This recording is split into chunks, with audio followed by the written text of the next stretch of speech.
આજે શું બનાવી રહ્યો છે? આટલું બધું મસ્ત મજાનું બધું ભેગું કર્યું એટલે શિયાળો શરૂ થઈ ગયો એટલે કંઈક તો નવું કરવું પડે કા?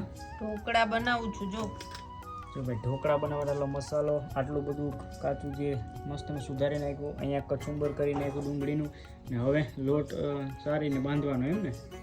તો જો અહીંયા હે ને ભાઈ તપેલું પણ મૂકી દીધું ગરમ પાણી કરવા માટે કા? એટલે વેલું ગરમ પાણી થાય તો પછી આપણે ડાયરેક્ટ વારીને મૂકવાના જ રહેશે આપણે જો.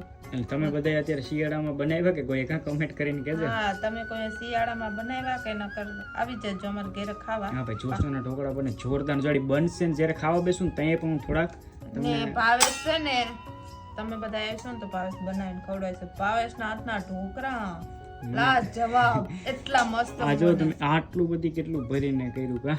મસ્ત નું બધું મસાલા તૈયાર આ બધી તૈયારી તો છે ને ભાવેશે પણ કે વ્લોગમાં હું ન આવું. વ્લોગ કારીગર તો હું છે બનાવું તો કઈ સારું ન લાગે એટલે તું આ બધું કર. હું તને કહી દઉં પેલા આ બધું મને પેલા ભાવેશે કીધું. હાલ હવે છે ને ઢોકળા બની જાય ને પછી તમને હું બતાવું.